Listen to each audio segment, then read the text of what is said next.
What is going on, guys? Damon here again, and we are back with Vainglory. So as of now, guys, we're going to watch every single tutorial because on my first video we actually jumped directly with the game. So like I said, we did not, or we don't know how this game works. So everything pops out, we just buy and stuff. So yeah, so for this video we are going to watch every single basic tutorials for this game, like the overview, the heroes, attack mode, or something like that. So we are going to watch every single video for this one. So just stay tuned, and let's basically we're going to learn together, right? Okay, so let's start with overview. Vainglory is a 3 versus 3 action game with two main ways to play: Brawl and Classic. There are multiple Brawl modes, which are shorter, more action-packed games. Brawl games have all kinds of different and fun ways to win, packing tons of excitement into predictable game times. Classic modes take longer to play, but deliver deeper strategy and more intricate and challenging tactics. All Vainglory modes are 3 versus 3 team games that can be played against people or versus bots. You can enter a game alone and play with other people online, or you can invite friends to make a party to team up, or you can hold private games. When you are ready to play, choose a game mode by tapping on the play menu and selecting a mode from the list. After choosing whether to play with other people or bots, press the Find Match button and you're on your way. So that is the overview, guys. So for me, I noticed that this game only allows like 3 versus 3 or something like that. Maybe in the future, because in Mobile Legends we actually play in a squad, in a full squad, so 5v5. So for this game, knowing that it's only 3 versus 3, it's some kind of, I don't know. For me, it's like good for solo players only or something like that. So yeah, I hope in the future they're going to add like 5v5 mode, so full squad will be able to enjoy the game, right? So next, we're going to watch this hero something, or yeah, let's just watch, guys. After queuing for a game mode and accepting, you'll need to select a hero to play. Heroes come in 3 categories: Captain, Carry, and Jungler. Pick a hero that suits how you'd like to play. Captains are durable heroes that support the team. Junglers fight best in the thick of a battle. Carries do lots of damage, but perform best at the edge of fights. Only heroes that are available to you and haven't already been chosen by another player are selectable. To choose a hero, simply tap on a picture of the hero you wish to play, then click Lock In. So that is it, guys. So as we can see here, let me just try to check where to find the heroes. So yeah, they have a total of 34 heroes for now. So there's a lot to choose in here.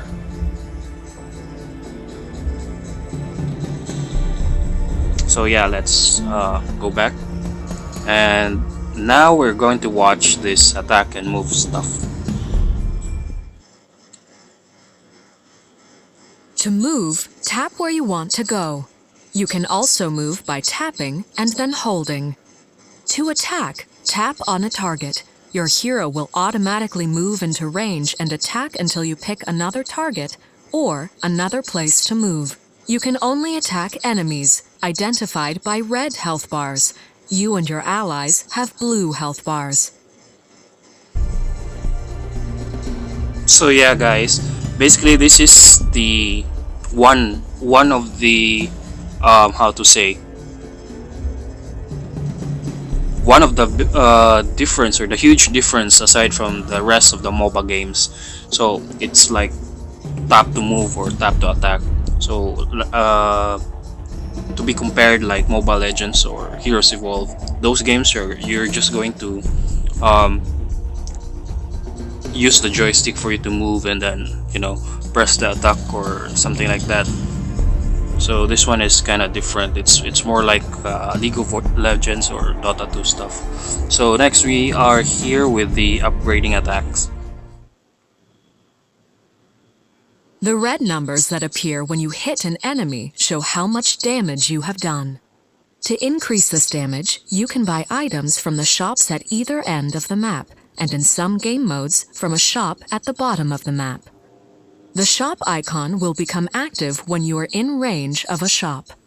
To increase your basic attack damage, look for red-colored items located in the Weapon tab.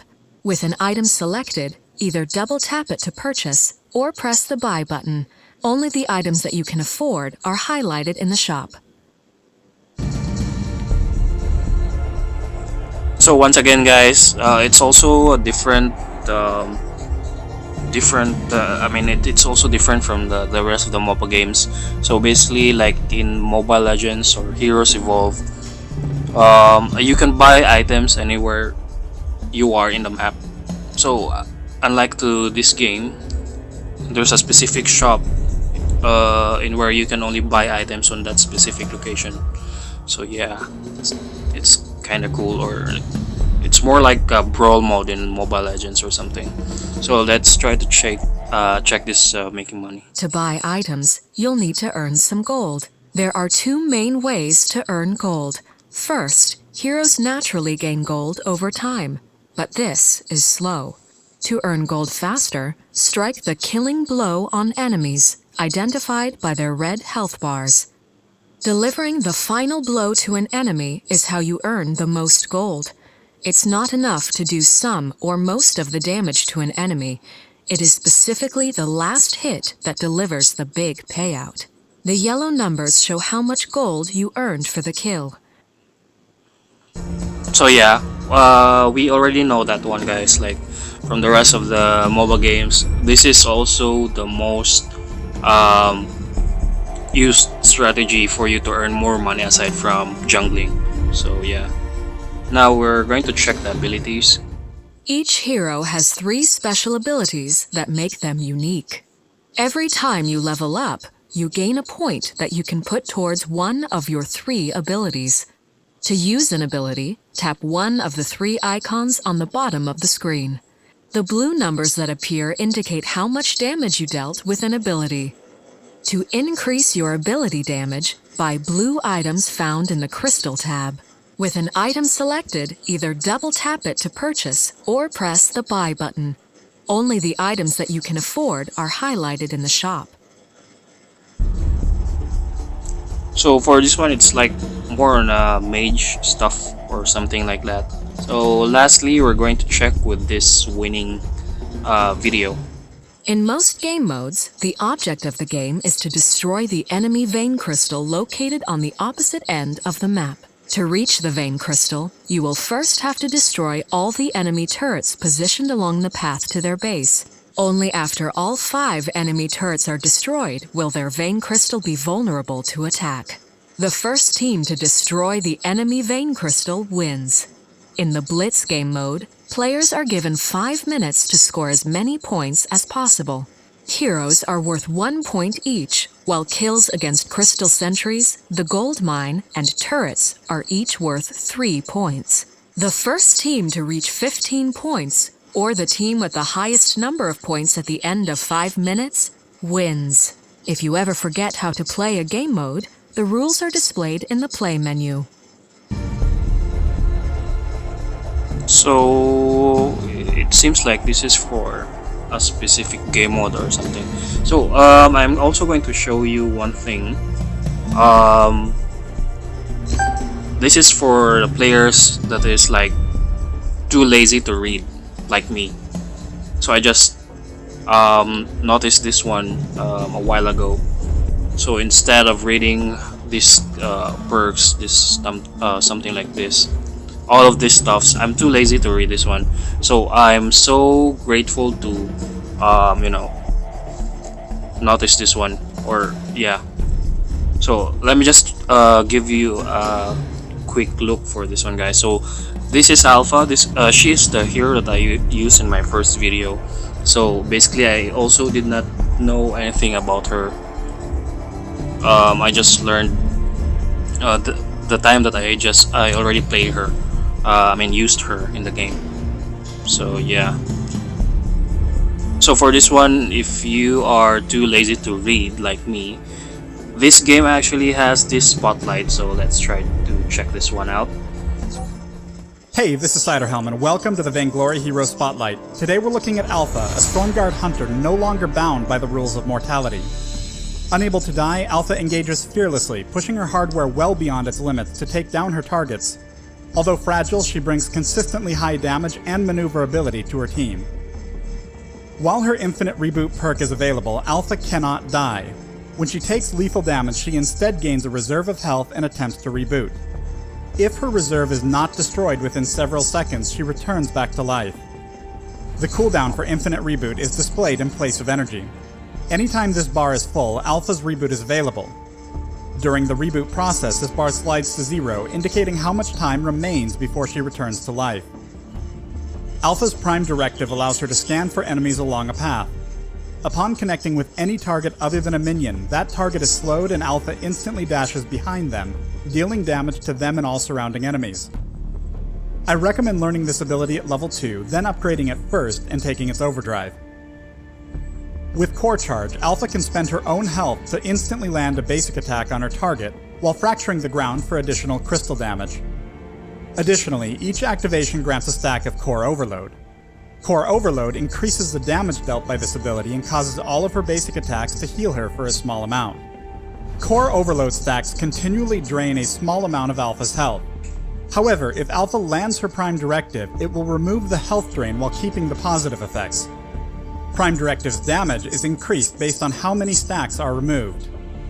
I recommend learning this ability at level 1, upgrading it second, then taking it as a second overdrive. When Alpha activates her ultimate, Termination Protocol, she immediately enters a self-destruct sequence and gains a strong barrier. After several seconds or once the barrier is breached, Alpha explodes and deals heavy crystal damage to nearby enemies. Although Termination Protocol will always deal lethal damage to herself, it can only be activated while her Infinite Reboot perk is available. Upgrading the ultimate reduces the cooldown of her perk, allowing her to revive more frequently. I recommend learning this ultimate once it's available, then holding off on upgrades until both overdrives are learned. However, if you're able to reliably land the ultimate on your opponents, consider prioritizing upgrades earlier. The enemy Celeste has been bullying the lane hard since the match began, punishing Alpha anytime she moved in to attack minions. To make things more precarious, Alpha has been forced to use her Core Charge to finish off minions, keeping her at low health. At a glance, Celeste appears to be in complete control. But this was Alpha's strategy. The moment she learns her ultimate, she drops out of vision and positions to engage. Celeste is nearly out of energy, and although she has enough health to survive an engagement with Alpha, her overconfident positioning makes for an easy initiation. Alpha activates her ultimate a split second before Celeste lands her Heliogenesis. Although Termination Protocol is guaranteed to kill her, timing its activation masterfully can allow her to buy more combat time before an otherwise guaranteed death. With an incoming turret shot, Alpha is forced into an early detonation, and Celeste will be able to walk away from the explosion that occurs a moment later. It's worth noting that Termination Protocol gives a fairly substantial burst of movement speed upon activation, and instead of attacking, Alpha could have moved significantly ahead of Celeste's path to guarantee she was hit. Celeste and the turret make short work of Alpha, taking her down before she can finish rebooting. When playing Alpha, it's important to be careful about rebooting not just at the right time, but in the right place. On the other hand, being reckless has its perks. Because Celeste was out of energy and ignored the minions attacking her, Alpha winds up living and Celeste winds up dying. Later in the match, Alpha is minding her own business in the lane as the enemy team moves in to flank her. Once Celeste is near, Arden and Vox engage hard inside the gauntlet. With Alpha's turret nearby and her teammates approaching, she rotates directly into and around the enemy team before activating Prime Directive. Because Celeste must retreat from Catherine and Kestrel, aiming along this path almost guarantees she'll connect her scan. Celeste is hit hard as an arrow from Kestrel and the burst from Prime Directive connect simultaneously. Because Alpha came into this fight with full Core Overload stacks, Prime Directive is discharging them for maximum burst. Celeste and Alpha go down, with Arden and Vox quickly turning to attack Alpha during her reboot. Though Alpha made the mistake of failing to activate her ultimate, Arden will pay for trying to capitalize, as Catherine and Kestrel both unload on him to finish him off. Alpha finishes her reboot safely, taking advantage of the shifting nature of battle. She immediately resumes the hunt, chasing down Vox in order to finish off the family. Thanks for watching the Alpha Hero Spotlight. Download Vainglory free on the Apple App Store or Google Play and join us in the Halcyon Fold. So that is it, guys. So I think that is all for this video. So if you find this video helpful, please hit the like button and subscribe. So that is all for this video, guys. Next video, I think I'm going to show you guys all the heroes and their abilities. So yeah, so stay tuned for more. Thank you so much for watching. Have a good day.